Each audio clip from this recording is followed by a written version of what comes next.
Ya, siapa yang merasa memiliki keluarga yang sehat hari ini? Ya. Keluarga yang sehat itu apakah tidak ada masalah? Ya, tidak adalah keluarga yang sempurna. Ya, karena semua keluarga itu terdiri dari beberapa orang. Yang sempurna itu tidak ada, saudara. Tetapi menuju ke sana itu sehat. Ya, bukan keluarga yang dibiarkan begitu saja. Nah, kita akan belajar dari firman Tuhan hari ini dari Injil Lukas pasal yang ke-15 ayat yang ke-11 kita mulai, saudara. Saya percaya ada banyak nilai yang bisa kita dapatkan dari firman Tuhan ini tentang sebuah keluarga. Injil Lukas pasal yang ke-15 ayat yang ke-11 mulai, di sana judul perikopnya perumpamaan tentang anak yang hilang. Ayat yang ke-11 baca bersama 1, 2, 3. Yesus berkata lagi, ada seorang mempunyai 2 anak laki-laki. 12. Kata yang bungsu kepada ayahnya, Bapa, berikanlah kepadaku bagian harta milik kita yang menjadi hakku. Lalu ayahnya membagi-bagikan harta kekayaan itu di antara mereka. Saudara, saya mau tanya ya, ini bapaknya masih hidup, kita ini masih hidup orang tua. Tiba-tiba anak kita ngomong, ya, "Ma, Pak, aku nih minta harta warisan dong. Ya, yang menjadi bagianku, tak minta sekarang." Namanya warisan itu kan baru berlaku setelah orang tua sudah mati. Nah, kalau masih hidup diminta, kira-kira orang tuanya sedih enggak? Ya, tapi tidak dipungkiri kita ini orang Kristen seringkali begitu ya sama Tuhan ya. Udah dikasih kecukupan minta terus karena bagi Tuhan kita udah cukup, kita merasa tidak cukup terus. Nah, saudara, tiba-tiba dia punya 2 orang anak laki-laki. Yang bungsu ini datang, "Pak, ya aku minta dong harta warisanku. Ya toh juga satu saat kan papa mau mati nih. Papa kan punya harta toh. Daripada tunggu-tunggu nanti papa mati lagi, belum sempat bikin surat. Ya mending sekarang lah ya, papa bagi dulu." Tapi memang saudara, yang namanya warisan itu kadang-kadang memang bikin pecah keluarga, iya Pak ya. Harta itu bisa merusak hubungan, ya uang itu bisa merusak hubungan. Ya makanya saudara yang punya banyak harta, ya memang sebaiknya sebelum mati urus memang itu harta. Jangan sampai bikin masalah. Kalau kita mati loh, anak-anak bisa berantem loh gara-gara harta loh ya. Harta warisan saya tuh ketemu satu orang ibu kaya, "Bu Debi, saya tuh pusing bingung Bu, tolong doakan Bu, ya apa yang harus saya lakukan ya. Saya ini kan sudah semakin tua, saya ini punya banyak aset, punya banyak harta. Saya mau coba bagi nih sebelum saya mati." Belum apa-apa, baru rapat pertama dengan anak-anak sudah ribut, sudah berantem Bu. Anak saya tuh enggak mau, saya enggak mau yang ini loh, saya tuh maunya yang ini. Kalau saya jadi ibu saya bilang, "Dasar anak tidak tahu diri kalian semua. Ya cuma mau dikasih bantah lagi, ya udah bubar semua, tak kasih ke panti asuhan. Biar kapok sekalian tuh anak-anak ya." Memang saudara, bayangkan loh jadi orang tua kaya aja, mau mati aja bingung mikirin harta ini nanti saya masih hidup nih Bu, masih di depan mereka ini. Sudah beribut Bu, tak kasih kamu dapat ini, kamu dapat ini, kamu dapat ini. Itu sudah ribut, saya enggak mau. Ya memang saudara ya, ya orang itu miskin susah, kaya juga. Jadi saudara mau yang mana? Mau yang tidak susah ya, itulah manusia. Saya ketemu orang saudara, ya pusing suami istri, "Kenapa?" "Pusing Bu, punya mesin gak ada orderan." Ya udah, kamu berdua bertobat cari Tuhan, sungguh-sungguh jangan banyak berantem. Karena keluarga itu kalau banyak berantem gak ada berkat, amin. Suami istri jangan sering-sering berantem, tokomu sepi nanti, usahamu sepi, duit gak mau datang sama orang yang suka. Ya. Ya suami istri bilang dong kanan kirinya, "Jangan berantem kita berdua ya, biar berkat Tuhan datang, amin." Ya benar loh ya. Yang kedua, kalau mau rumah tangga diberkati, bapak-bapak jangan pelit sama istrimu. Ibu-ibu yang amin, bapak-bapak dong yang amin. Ibu-ibu langsung kenceng amin. Ya padahal ini untuk bapak-bapak ya. Benar ya, suami yang mengasihi istri itu berkatnya banyak. Enggak ada amin? Ya, karena kalau istrimu bahagia tuh pasti rumah tanggamu juga bahagia sejahtera. Ya lalu saudara saya bilang, ya sudah kamu berdua bertobat, jangan banyak berantem. Dulu berantem terus saudara. Ya, sekarang jangan banyak berantem, cari Tuhan, kita berdoa yuk supaya mesinmu tuh jalan, dapat orderan. Ya udah saya doakan. Sudah saya pulang, "Bu, puji Tuhan Bu, rame Bu, sampai enggak cukup sekarang. Jadi mau tambah mesin." Ya, tambah mesin. Saya ketemu mereka kebanjiran orderan, stres juga mukanya. Saya bilang, kenapa kalian berdua stres? Kebanyakan orderan, Bu, pusing. Dikejar-kejar, Bu. Loh, lah dulu saya ketemu kamu tuh pusing begini loh, stres. Nggak ada orderan. Sekarang saya ketemu kamu, orderan banyak, sudah dikejar-kejar. Tapi mukamu tetap stres. Apa saya doain lagi supaya balik lagi nggak ada orderan? Saudara, manusia itu ya, memang ya begitulah saudara ya. Miskin susah, kaya juga susah. Makanya yang enak itu orang yang diberkati Tuhan kayak saya ini loh. Haleluya saudara ya, diberkati Tuhan loh. Kemarin baru pulang saya jalan-jalan dari Jepang, semua dibayari. Nanti ke Amerika semua dibayari. Haleluya enggak? Jadi uang saya bisa buat bangun gereja di desa, bisa buat pelayanan di sekolah misi saya, ada 30 anak di sana bersekolah gratis selama 6 bulan, mereka jadi hamba Tuhan. Ya udahlah, hidup ini kita syukuri. Ya jangan berantem masalah harta. Anak yang bungsu datang bilang sama papanya, "Pak, sini dong." Saudara, kita tahu bagaimana hati Bapa. Sebenarnya ayat ini sedang membahas tentang hati Bapa yang begitu luar biasa. Tidak dicatat di ayat ini bapaknya marah dan ngamuk, ngomong, "Dasar anak kurang ngajar, Bapak belum mati." Ya kemarin saya baca berita saudara. Ini lagi viral di TikTok videonya. Dua orang suami istri itu ya di syuting mereka curhat. Dia itu orang Tangerang.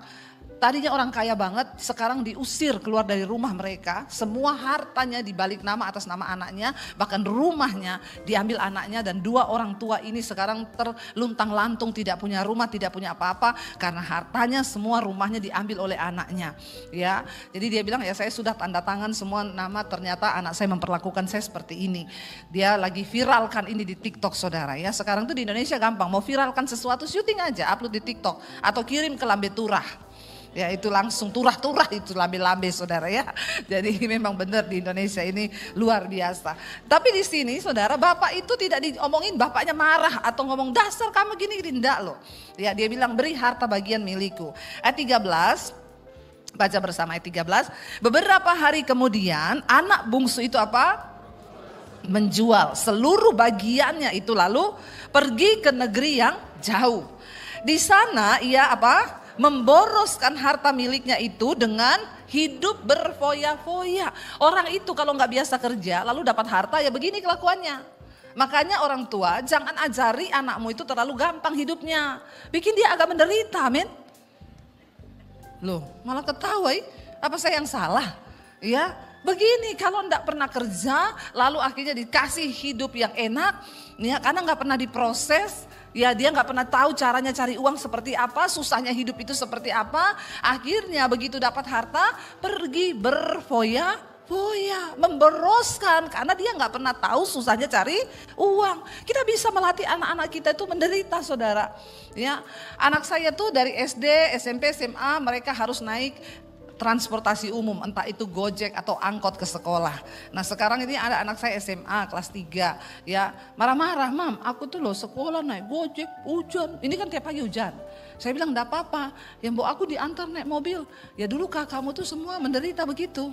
Jadi kamu enggak apa-apa kalau hujan pakai mantol, ya hujan. Tapi kadang kalau hujan begini itu Gojek mantolnya bau, Mam. Ya memang enggak kering tuh.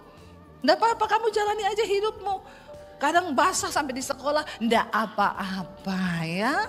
Itu namanya proses. Nanti kalau sudah lulus baru boleh naik mobil. Sekarang jalani dulu prosesnya.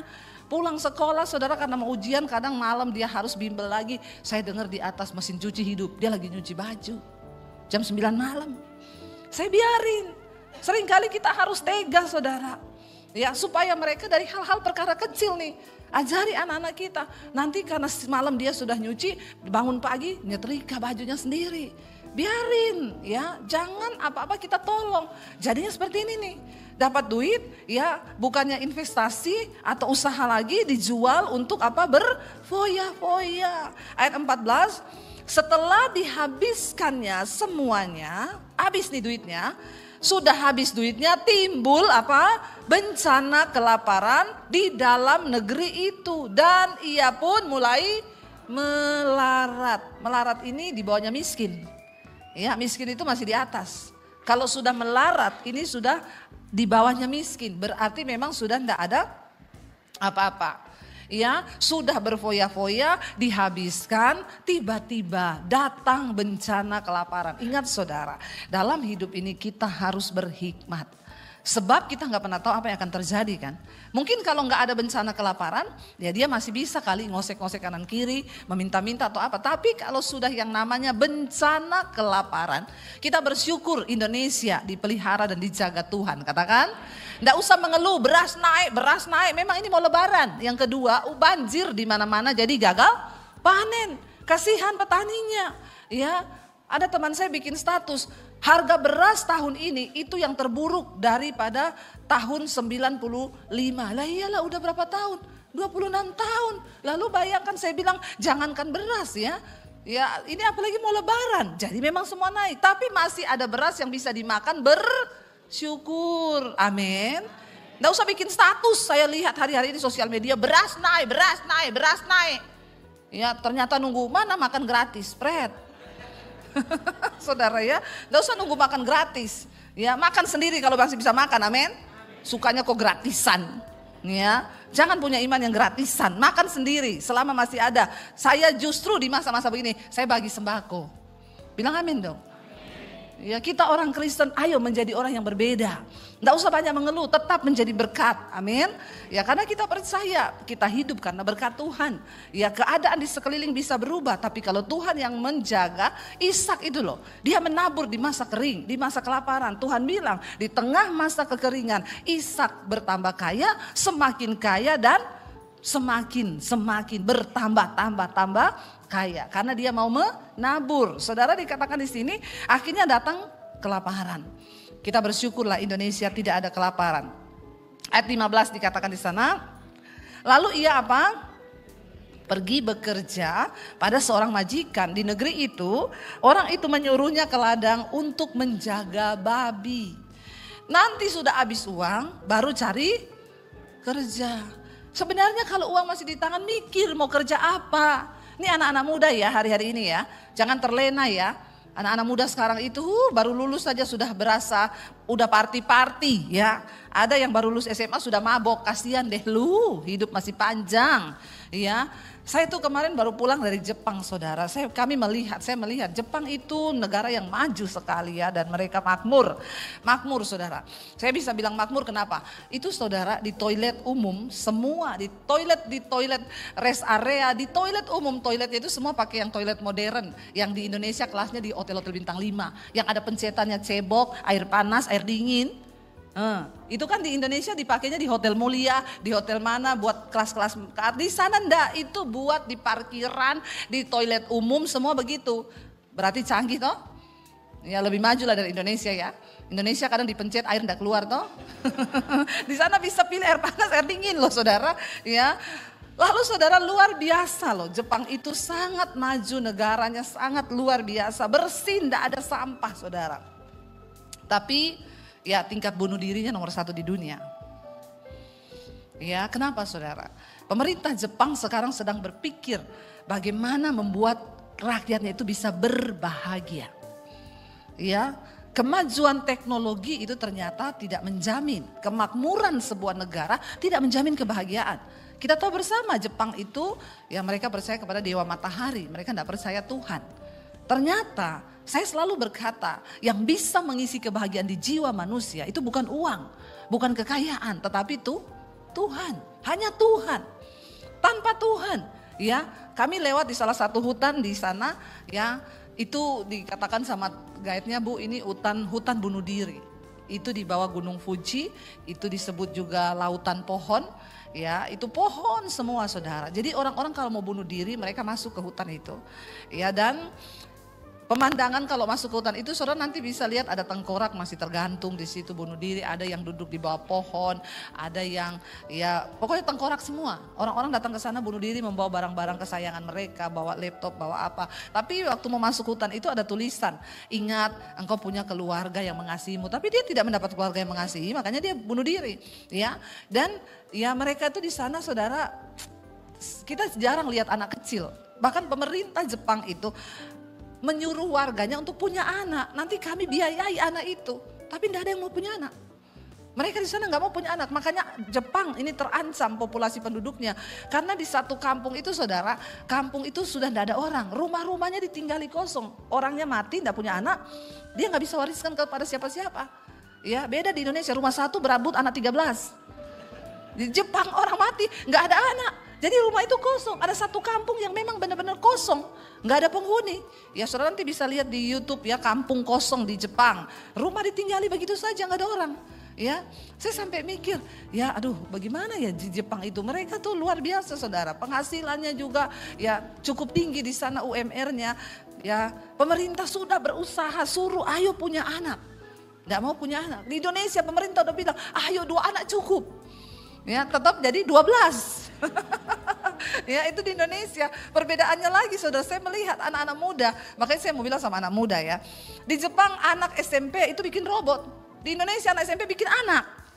Makanya populasinya banyak saudara. Nah ini kita perlu ya untuk memberikan pendidikan ya supaya anak-anak itu ayo anak muda engkau pikirin masa depan. Ya jangan seperti anak ini sudah habis harta baru mikir mau kerja.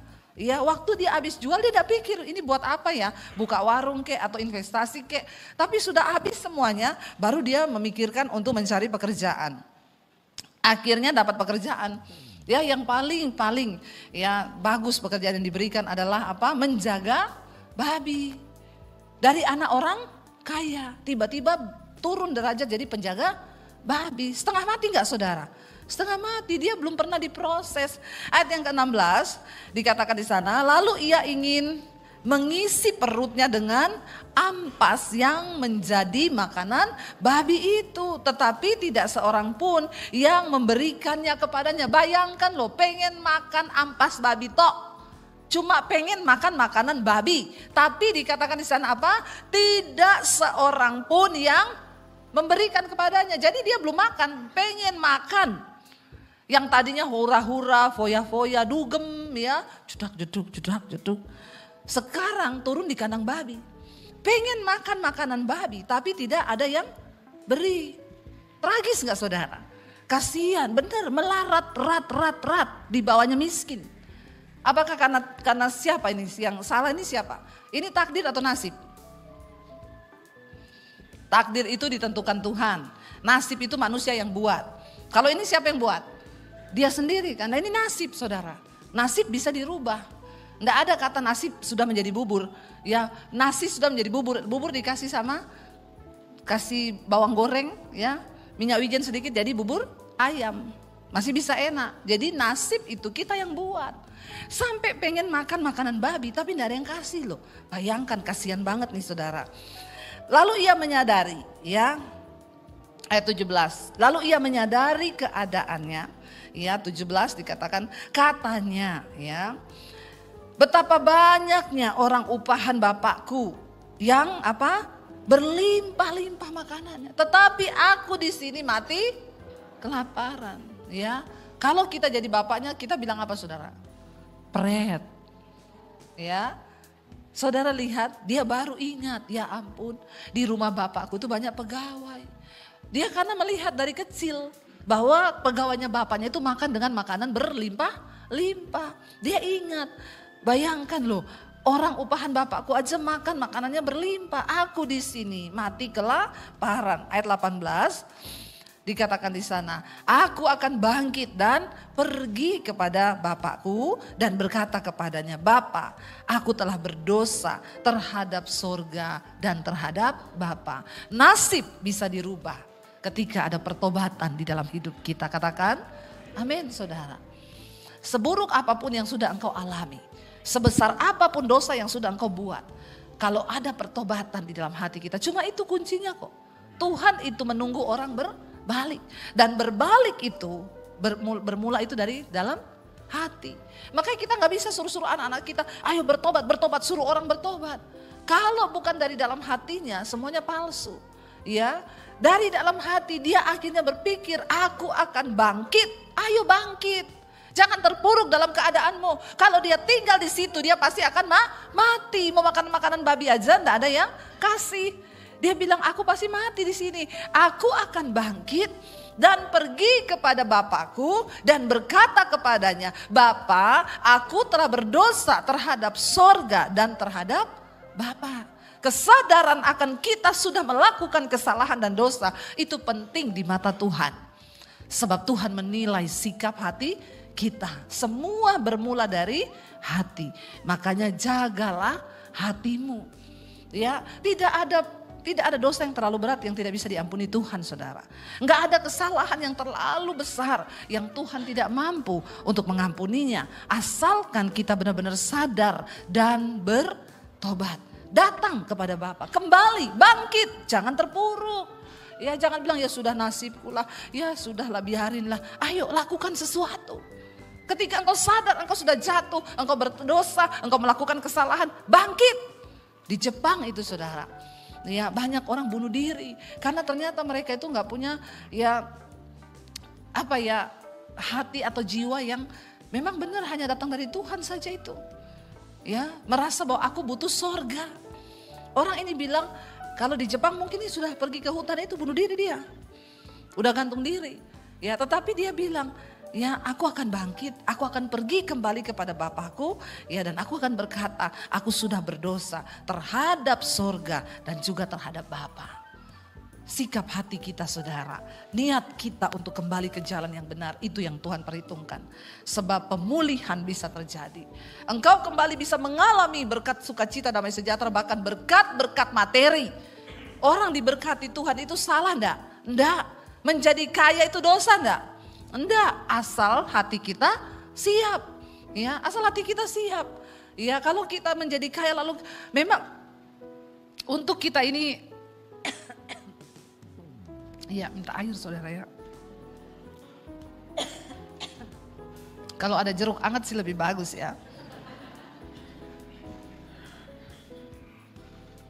Saya terlalu bersemangat. Saudara, untuk kita ini bisa menjadi berkat, ya kita ini memang harus punya berkat kan. Apakah salah pendeta diberkati, saudara orang Kristen diberkati, jadi kaya? Enggak. Tetapi ketika engkau kaya, engkau harus menjadi berkat. Saya kalau nggak diberkati Tuhan lewat YouTube, saya nggak bisa dong bangun sekolah Alkitab. Ya, saya nggak bisa menyekolahkan anak-anak dari desa-desa itu sekolah gratis untuk menjadi hamba Tuhan. Nggak bisa, makanya Tuhan itu rindu loh memberkati kita. Kalau kita belajar di Alkitab dari kisah Abraham, Ishak, Yakub, mereka disertai Tuhan dan mereka juga diberkati dengan harta dan kelimpahan. Ya, bukan nasib kita, saudara, menjadi miskin. Tuhan menciptakan dunia ini dengan segala isinya dan Dia berkata, aku memberikan kepadamu. Ayo, kelola, ya, dapatkan berkat supaya hidup kita juga menjadi berkat. Ya, tapi saudara, banyak orang berpikir ya sudahlah. Kita lihat saudara, ketika kita punya sikap hati yang besar, punya sikap hati yang benar di hadapan Tuhan, kita mau bangkit dan tidak terpuruk pada keadaan itu, saudara. Maka dikatakan di sana, ayat 19 dia berkata begini, aku tidak layak lagi disebutkan apa? Anak Bapa. Jadikanlah aku sebagai salah seorang upahan Bapa. Bertobat dia, sudah tahu diri berarti kan. Dia tuh mau pulang ke rumah, bukan mau jadi anak lagi loh. Ya, bukan mau jadi anak lagi. Berarti sikap hatinya sudah berubah. Dia pengen pulang cuma karena dia bilang kalau di rumah Bapakku pegawainya itu makannya banyak. Di sini saya sama-sama jadi upahan, makan makanan babi aja enggak dapat, enggak ada yang kasih. Lah mending aku jadi orang upahan di rumah papaku. Aku mau pulang. Jadi saudara, kalau kita membahas ayat ini tidak sepenuhnya anak bungsu ini salah.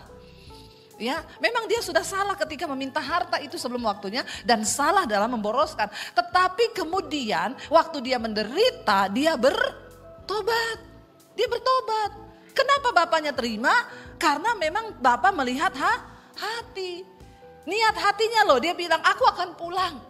Aku akan ngaku dosaku bahwa aku sudah bersalah terhadap Tuhan dan juga papa. Tapi aku balik ke sini bukan lagi sebagai anak. Aku mau diterima sebagai orang upahan, Bapak. Tolong terima aku sebagai orang upahan, sebagai pegawai saja. Karena untuk makan saja di tempatmu itu ada makanan. Wow, enggak saudara? Ini loh yang Tuhan lihat. Kita belajar dari anak bungsu ini. Ya, dia memiliki hati yang luar biasa. Setiap kita pasti pernah berdosa. Nggak ada orang yang tidak pernah berdosa, saudara. Tapi bagaimana sikap hati kita? Bagaimana kita mengubah semua hal dulu dengan kesombongan. Dia pergi hura-hura menghabiskan harta. Memang proses itu membuat orang itu bisa bertobat. Makanya saya berdoa. Ya, Tuhan proses setiap anak-anak orang Kristen yang belum diproses itu harus diproses. Jangan benci dengan teguran Tuhan. Jangan benci dengan hajaran Tuhan. Karena teguran Tuhan seringkali membawa pertobatan. Amin. Hajaran Tuhan membawa pertobatan. Bayangkan dia punya sikap hati yang berkata, aku ini sudah salah. Dan dia tahu, dia bilang, aku tidak layak. Aku sudah tidak layak disebut anak Bapa. Aku ini datang ke sini, jadikan aku sebagai salah seorang upahan. Aku mau melamar jadi pegawaimu, tapi sekalian aku mau minta ampun dosa sebagai anak. Lalu saudara, ayat 20, maka bangkitlah ia dan pergi kepada bapaknya. Ketika ia masih jauh, ayahnya ya telah melihatnya. Kenapa dikatakan sejak dia masih jauh ayahnya sudah melihatnya? Apakah dia sudah telepon, Pak aku mau pulang, waktu itu belum ada handphone. Ya, kenapa ayahnya melihatnya? Saudara tahu, bapak itu setiap hari duduk di depan rumah. Dia melihat dari kejauhan, kapan anakku itu balik. Itu hati bapak. Tuhan itu selalu menunggu kapan kita mau kembali kepada dia. Kapan kita mau bertobat. Sebab kasihnya, pengampunannya, pemulihannya, itu yang selalu dia ingin berikan kepada kita anak-anaknya. Makanya ayat ini berkata dari jauh. Karena setiap hari mulai pagi sampai malam. Kerjaannya bapak ini cuma berdiri di depan rumah dan menunggu. Kapan anakku pulang. Dia tunggu saudara. Dia tunggu saudara dan saya hari ini. Kuncinya hanya ketika kita mau berbalik datang kepada Tuhan. Kenapa? Karena dia bapak yang menunggu. Ketika masih jauh, ayahnya telah melihatnya. Lalu dikatakan apa? Tergeraklah hatinya oleh belas kasihan. Ayahnya itu berlari mendapatkan dia. Lalu merangkul dan menciumnya. Penerimaan. Itu yang Tuhan kerjakan dalam hidup kita. Saudara, di dalam keluarga pasti ada konflik, pasti ada masalah. Tetapi waktu kita punya hati Bapa, ya, maka kita harus bisa mengampuni. Suami, ampuni istrimu. Istri, ampuni suamimu. Orang tua, ampuni anakmu. Sebesar apapun kesalahan yang dia buat. Anak-anak, ampuni orang tuamu. Kita harus memiliki ini saudara. Ini adalah sebuah gambaran bahwa dalam sebuah keluarga itu pasti ada kesalahan. Tapi di dalamnya juga ada pengampunan. Itu keluarga yang sehat. Memang ada konflik, tapi selalu tersedia pengampunan. Jangan kita dibodohi iblis sehingga rumah tangga kita berantakan kocar kacir. Ya, anak diusir, orang tua pergi diusir tanpa ada belas kasihan. Bapak itu menunggu anaknya pulang. Itulah hati bapak. Bapak-bapak yang ada di sini, Alkitab berkata, jangan sakiti hati anak-anakmu.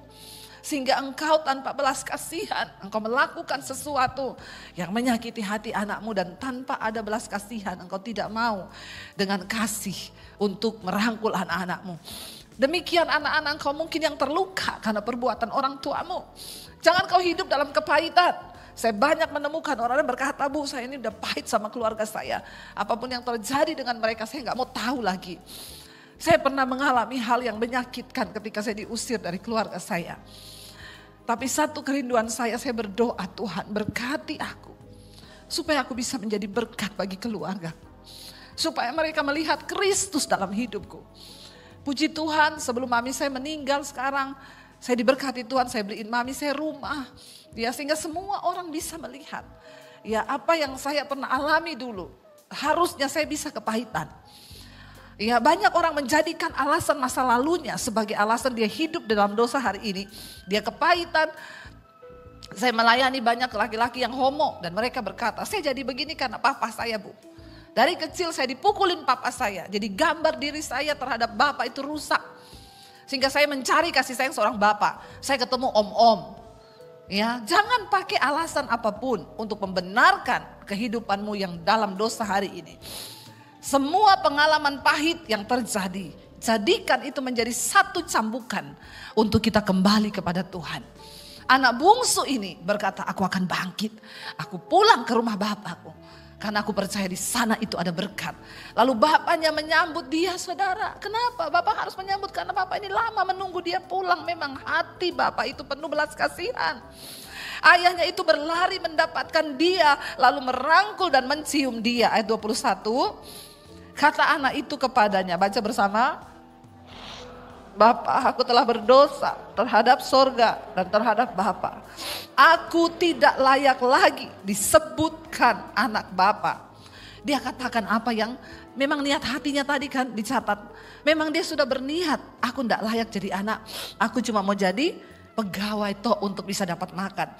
Tetapi ayat 22, ayah itu berkata kepada hamba-hambanya, lekaslah bawa kemari jubah yang terbaik.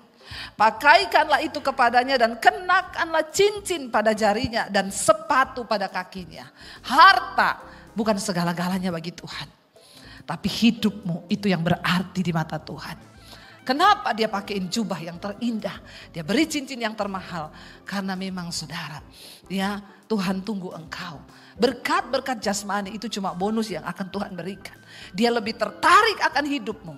Bagi Tuhan gak ada artinya, ya cincin yang mahal, jubah yang bahkan harta yang sudah dihabiskannya. Karena Bapak ini tetap memiliki berkat. Tapi bagi dia hidupmu itu saudara. Lalu dikenakan cincin pada jarinya, sepatu pada kakinya. 23 bapaknya bilang, ambil anak lembu tambun itu, sembelih dia dan marilah kita makan dan bersuka cita. Sebab anakku ini telah mati dan menjadi hidup kembali. Ia telah hilang dan didapatkan kembali. Maka mulailah mereka bersukaria. Ya, waktu anaknya sadar dan bertobat. Maka saudara lihat, karena Bapak tahu, Bapak itu yang paling tahu. Ya udahlah, memang kamu akan pergi memboroskan harta itu. Tapi itu akan membawa kebaikan karena kau akan melihat kehidupan di luar rumah ini seperti apa.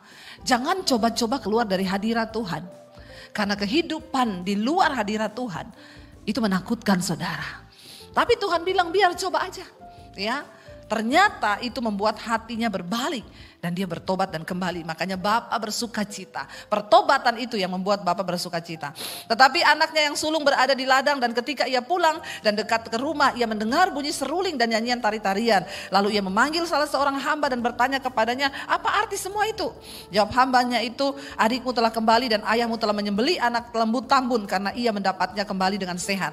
Maka marahlah anak sulung itu dan ia tidak mau masuk. Lalu ayahnya keluar dan berbicara dengan dia. Lucu, adiknya pulang dia malah mau keluar, nggak mau masuk rumah. Karena apa? Sakit hati, iri hati. Dia tidak bisa melihat dari kacamata Tuhan. Dia hanya menilai dengan sebatas kacamata manusia. Ini tidak adil, dia udah habisin hartamu, kenapa kau terima? Tapi dia tidak tahu pertobatan dan proses apa yang sudah dialami adiknya. Harusnya dia masuk dengar dulu. Kenapa lu pulang? Tumben lu pulang. Ingat rumah. Baru dia bisa mendengar ceritanya kesaksian dari adiknya. Dia belum dengar, dia sudah marah. Karena dia sakit hati, enak aja sudah ambil harta bapak tiba-tiba datang. Tetapi saudara, ia menjawab anak ayahnya, katanya telah bertahun-tahun aku melayani Bapa dan belum pernah aku melanggar perintah Bapa. Tetapi kepadaku belum pernah Bapa memberikan seekor anak kambing untuk bersuka cita dengan sahabat-sahabatku. Tetapi baru saja datang anak Bapa yang telah memboroskan harta kekayaan Bapa bersama-sama dengan pelacur-pelacur. Maka Bapa menyembelih anak lembu tambun itu untuk dia. Kata ayahnya kepadanya, anakku, engkau selalu bersama-sama dengan aku dan segala kepunyaan itu kepunyaanmu. Kita patut bersuka cita dan bergembira karena adikmu telah mati dan menjadi hidup kembali. Ia telah hilang dan didapat kembali. Artinya apa? Pertobatan. Saudara, mari kita bersikap memiliki hati Tuhan. Jangan seperti anak sulung ini yang hanya melihat dari kacamata dia sendiri, melihat enak aja begini. Saya mau tutup dengan satu kesaksian. Saudara, saya mendengar satu kesaksian dari seorang bapak, dia juga pendengar mesbah doa, dia ceritakan pertobatannya. Waktu itu dia divonis kena sakit yang umurnya tinggal beberapa saat saja. Lalu dia itu minta kepada Tuhan, Tuhan aku mau bertobat dan aku tuh mau ya perpanjang umurku Tuhan. Dan dia berbilang kepada saya dengar suara Tuhan audible Bu di telinga saya. Tuhan itu bilang, kamu mau umur panjang untuk bikin dosa? Buat apa? Kalau aku kasih ke umur panjang hanya untuk berdosa. Dia bilang tidak Tuhan, aku mau bertobat, aku mau hidup memberitakan kemuliaan Tuhan. Lalu aku harus memulai dari mana Tuhan? Lalu dia bilang, saya dengar lagi Bu suara Tuhan audible. Tuhan bilang kepada dia, ya kalau kamu mau bertobat, satu, kamu datangi istrimu dan kamu akui segala dosa-dosamu kepada istrimu. Dia kaget saudara, waduh ya suruh ngaku sama istri, ini sama juga mati. Ya, yang ada matinya masih 6 bulan, ngaku dosa sama istri matinya bisa 1 bulan ini. Ya gak bapak-bapak, ya tapi ini benar. Ya, lalu akhirnya dia bilang ya sudah sama-sama mati toh. Nggak ngaku dosa mati, ngaku dosa sama istri juga tetap mati. Jadi ya sudah saya pemberesan aja. Dia panggil istrinya, dia ajak istrinya keliling kota Jakarta, dia tunjuk di apartemen situ ada perempuan yang saya simpan, di situ ada perempuan, di situ ada, di situ ada. Istrinya syok. Dia bilang sama saya tahu suami saya bajingan Bu, tapi saya tidak menyangka sebajingan itu. Dan istrinya kepahitan sama suaminya. Lalu suaminya mulai bertobat. Setiap pulang kantor itu dulu sampai jam tengah malam baru pulang. Sekarang enggak. Jam pulang sore sudah di rumah. Buka YouTube dengerin khotbah. Ya, tapi istrinya 2 tahun menangis kepahitan. Lalu tiba-tiba dia tersadar dengan ayat ini. Tuhan tuh bicara kepada dia. Kamu enggak mengampuni suamimu. Suamimu itu anak yang hilang, yang bertobat kembali kepadaku. Tapi kamu jadi anak sulung yang hanya sibuk menghakimi suamimu bahwa dia berdosa. Aku ini korban Tuhan. Aku selama ini sudah setia. Saya pikir kenapa? Ya, kamu mati dalam sakit hatimu, tapi kamu tidak bisa melihat pekerjaan Tuhan yang besar. Lalu istrinya tersadar dengan ayat ini, dia bilang berarti aku selama ini anak sulung yang terhilang di rumah bapaknya. Ya. Aku menghakimi suamiku, sementara sekarang suamiku bertobat, harusnya aku juga bersuka cita. Akhirnya dari situ dia lepaskan pengampunan buat suaminya saudara. Sekarang rumah tangga mereka dipulihkan, hidup mereka dipulihkan, penuh damai sejahtera dan sukacita. Itulah keluarga yang sehat.